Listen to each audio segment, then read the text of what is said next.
Here's a recipe to win your husband's heart. Today we are making scones. All the measurements will be under description. As you can see, you will have to mix dry ingredient first, and then we mix our wet ingredient on the other bowl, and then you mix everything up until it's well combined. You add your dry ingredient into your wet ingredient, and you use a spatula to marry the two. And then now it's a dough. You have to handle your dough very gently. As you can see, now we are continuing with a rolling pin. You will have to add in blueberries. If you don't have blueberries, it's still fine. You can use what you have or just not put them at all.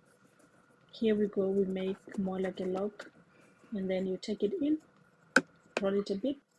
You can rest your dough in the freezer for like 10 minutes, and then you're gonna cut it the way you want.